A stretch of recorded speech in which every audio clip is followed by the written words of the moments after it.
everybody, Adam here and welcome back to the Railway. As always, before we get into today's video, if you are enjoying what you are seeing on the screen, go ahead and give this video a like, that would be much appreciated.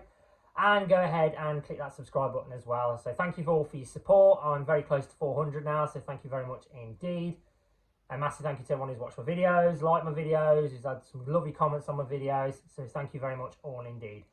Right, today's video is more of a opinionated video. So I'm going to ask you guys your opinion on something and I'm going to give you mine as well.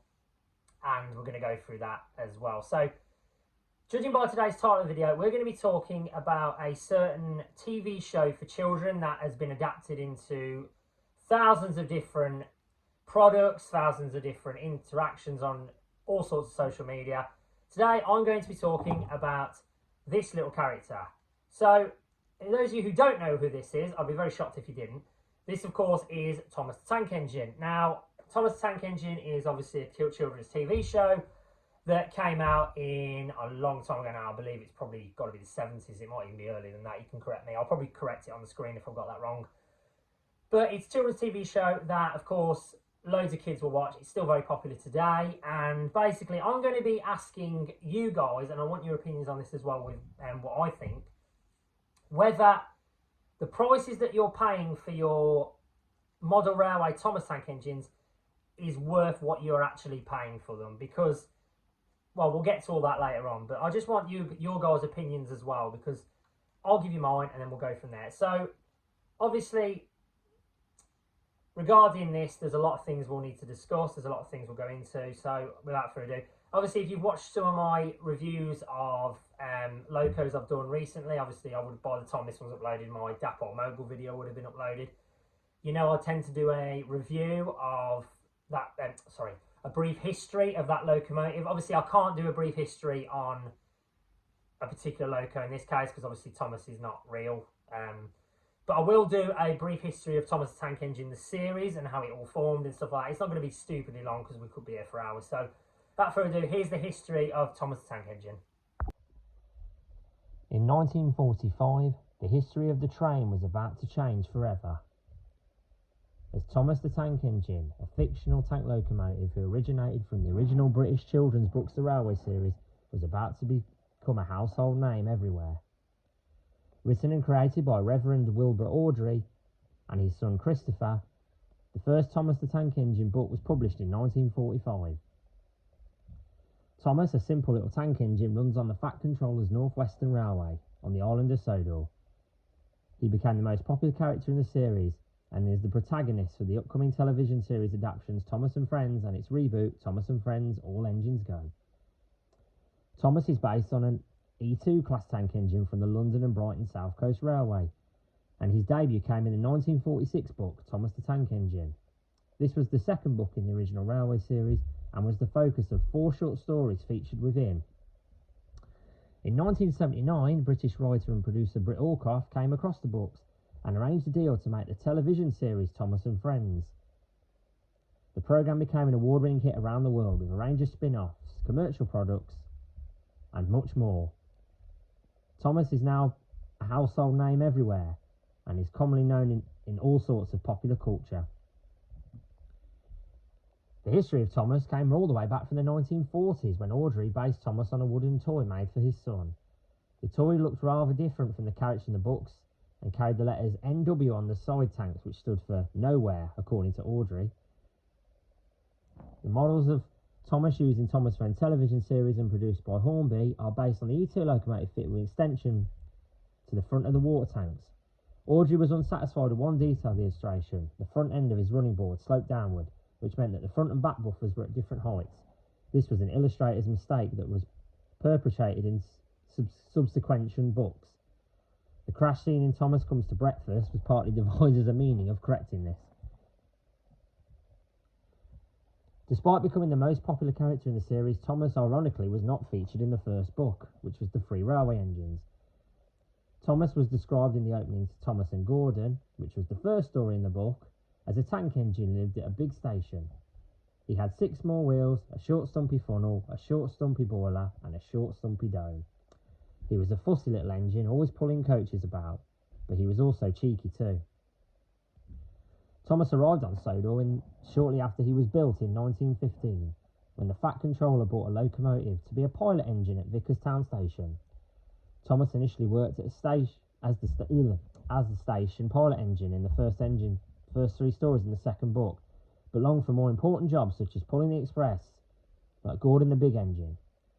His inexperience prevented this, and in the 4th story, Thomas the Breakdown Train, Thomas rescued James and was rewarded with his own branch line.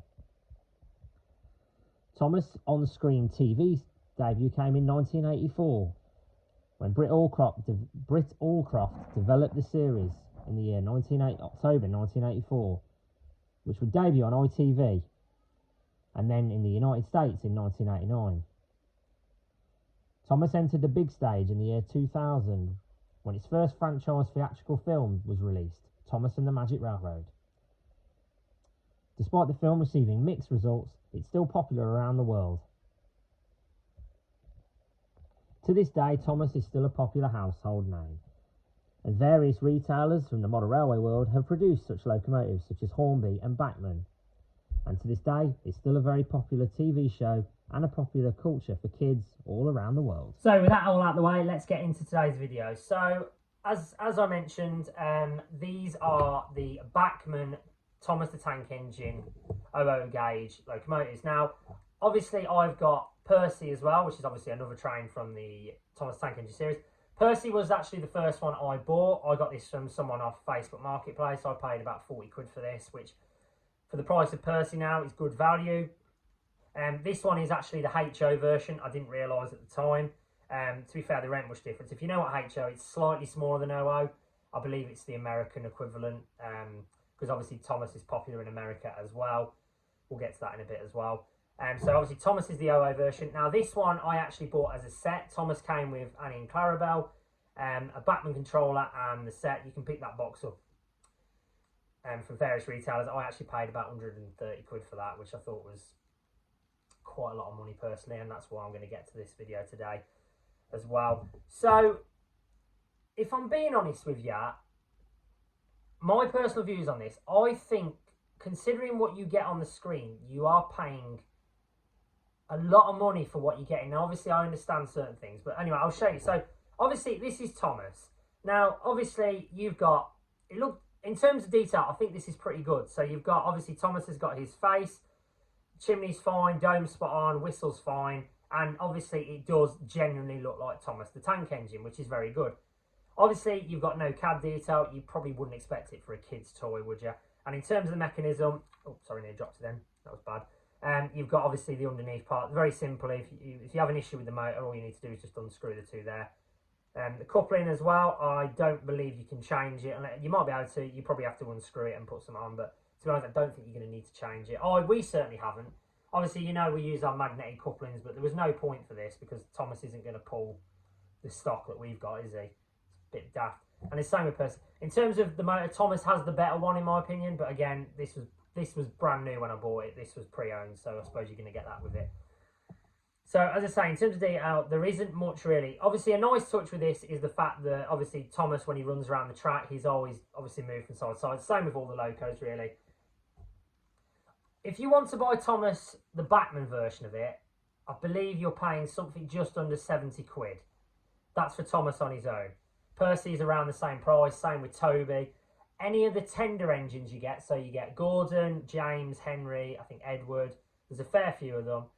They all tend to be around the £100 mark. Now, for me, and I'd like your guys' comments on this as well, do you think that's good value for money? Because I personally think that's a little bit too much for a kids' TV show that basically they've adapted into 00 form. I think that's a little bit overpriced. Now, of course, Bachmann had the rights for Thomas from 2002. We'll get to the Hornby one, the Hornby stuff in a minute. I can't wait to dive into that. That'll be interesting. Do you guys think that's fair money? Because I personally think it does. Now, obviously, I understand that Bachmann obviously have to make a profit and stuff like that. So I'm not going to sit here and bash Bachmann or bash Hornby. I'm not here to do anything like that. I just do feel like maybe, especially in today's market, because inflation's through the roof. We all know why. And basically, you know, do you feel like you're paying a lot of money for what you're getting? Because I personally think we are. I mean, if you look at it, it's only a kid's toy. I mean, if you compare that to when I was a kid, these didn't exist. There was no such thing. the equivalent I had was the Tommy Thomas. I don't know if you guys ever know what Tommy Thomas was, but you used to have the Thomas tank engine. You'd have the battery either in the loco, or if it was a tender engine, it would be in the tender.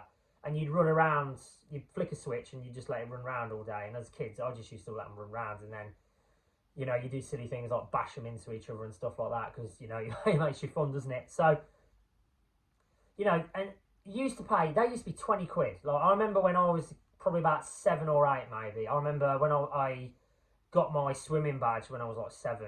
And my mum and dad will probably laugh if they watch this video. But, for rewarding me for getting my swimming badge, we went to the old Toy Master. God, that's a throwback, isn't it? And Gordon was there, and I wanted Gordon, so obviously my dad bought Gordon for me, and I think he paid about 20 quid. So you get Gordon and you get one of his carriages.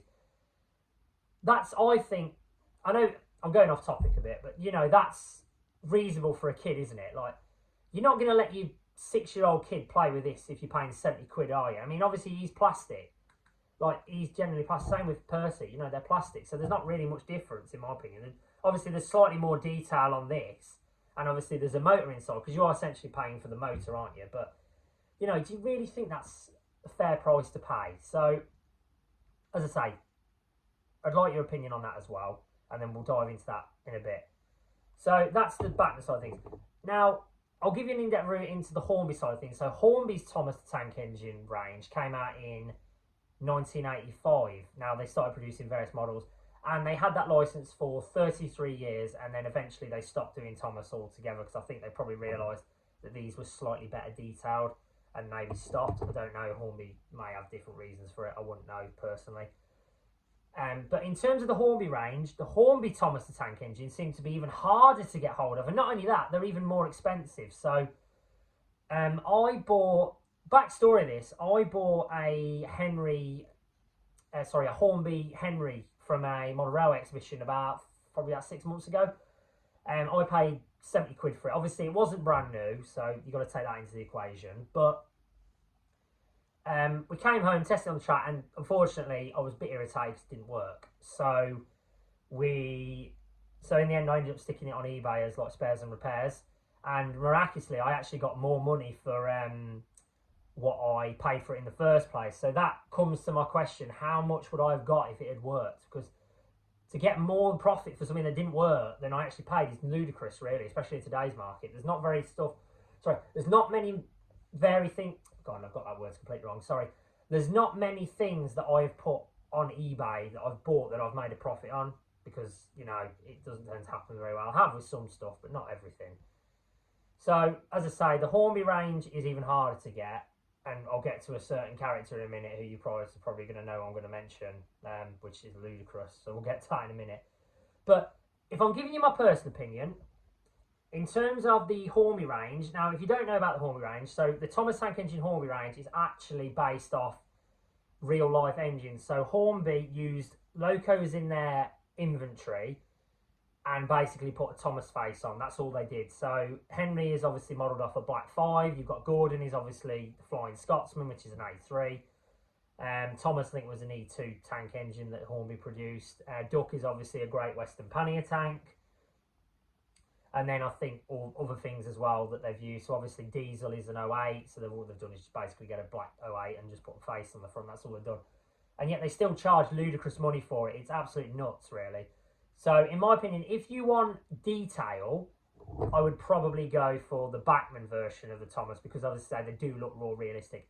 If you want to get a Thomas range where you're going to pull proper stuff like real life stock, I would go for the Hornby range, purely because if you can get yourselves ones, of course, because they're quite hard to. I personally would get the Hornby range for that, because because they're based off real locos, they're going to pull better stuff. I mean, Thomas in here is not going to pull what we got, for example. I've got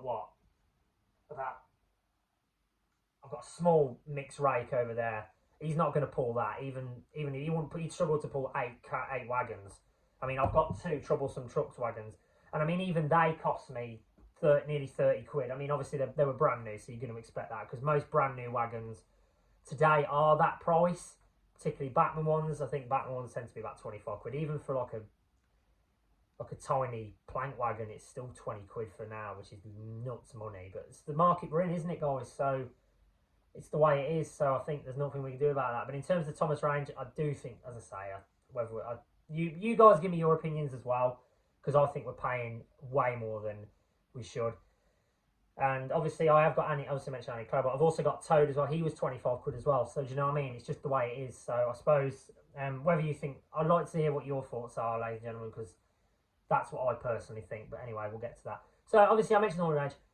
The even thing that makes me laugh about Hornby range is what I'll get to, and you guys will know what I'm talking about. If you don't, then I'll leave. Obviously, I'll be leaving pictures on the screen, but there are certain Hornby locos out there that are very, very difficult to get hold of, particularly the Thomas range. Well, obviously, because that's what we're talking about, sorry. The Thomas range. So, you can get, there's a Hornby Thomas class, well, it's modelled off a class 4. If you've watched the Railway series, you'll know, and I think there's one episode with him in. I think, is it D821 or D something like that? I can't remember. I'll have to put a picture on the screen. But you can get, obviously, him. He's extremely rare to get hold of. There was a high mech that never made it onto the TV series, but he was in the Railway series books. I think it's called Bear, am I wrong? I believe that's the case.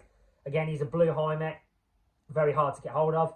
You can even get a Thomas and Friends Flying Scotsman, which is basically Gordon that's been painted green and just put 4472 on the side. So you can get him as well. They all cost, if you can find one, particularly on eBay, they all cost about 200 to 300 quid. It's nuts money. And that's where I come into the crisis of, are we really going to pay that much for that type of character? And then without further ado, there's this character. So if you don't know who this is, of course, Murdoch from the Thomas Tank Engine series. Now, Murdoch, of course, is modelled off a 9F. Only difference between him and a real 9F is that he is orange because it's Thomas. Obviously, that's not realistic, but it's Thomas Tank Engine, it's for kids. You're not going to sit there and go, oh, well, he should be green, he should be black. No, it's Thomas, what do you expect? Good luck if you want to get yourselves a Murdoch. First of all, good luck trying to find one because, well, it's quite difficult. They're quite difficult to get hold of. And second of all, if you want one, please make sure you have a lot of money in your account, because if you want to buy one just pre-owned, you'll need a whopping £900 just to buy Hornby Murdoch. What on earth am I watching or seeing? That is ludicrous money. One sold on eBay about 6 weeks ago for 878 quid. If anyone has got one in my comment section, please let me know, and I'd love to know how you got yours, what you paid for it, and what your plans are with it in the future. Because if you've got one, I'd stick it on there straight away, mate, because you're going to make a tidy profit, because people will buy it, because clearly that's the market we're in, isn't it? But it's ludicrous money, and it brings me back to my question, is it really worth the money we are paying? Because it is absolutely, in my opinion, it's absolutely nuts. For a children's TV show that, yes, it's very popular in a lot of countries, can you justify spending that much amount of money on one particular locomotive? Like, and clearly it's extreme. It must be that rare that you can't get hold of it. But for me, absolutely mental. Absolutely mental price. So, like I said previously, if you want my personal opinion, you guys may have something different. That's totally fine, not a problem. If you're looking for detail, if you're looking for keeping Thomas trains for yourself, as I say, go for the Bachmann range. They're much better. Again, they are quite expensive, like I said, and whether you feel like you're paying the right price for it, that's totally up to you. I personally feel it's a lot of money for what you're getting. If you want locos that are going to run on your layout and pull proper stock, go and get, by means, go and get the Hornby range. But again, guys, if you do, please bear in mind that you are going to need a lot of money, particularly if you want to buy Spencer or Henry or Gordon or James or whoever it may be. They all cost a lot of money, particularly the Hornby ones. Your best bet, in my opinion, is if you go to a toy fair or a model railway exhibition and you see one for a decent price, then by all means, go and get it.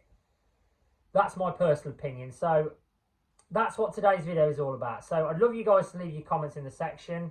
If you, as I say, if you like this video, please give it a like. That'd be much appreciated. And as always, thank you to everyone who has subscribed to the channel, and thank you to everyone who will continue to subscribe to the channel, because your support has been fantastic, and I couldn't have thanked you any more than I already have done. So thank you very much. I will leave the video there then. So like I said, leave your comments in the section, guys, and please let me know what your thoughts on this. But personally, my own personal opinion is I do feel like for what you get, for what you pay for the Thomas Tank Engine range, you are paying a lot of money, in my opinion. So thank you very much, guys. I will see you in the next video. Take care, have a nice day, and see you later. Bye.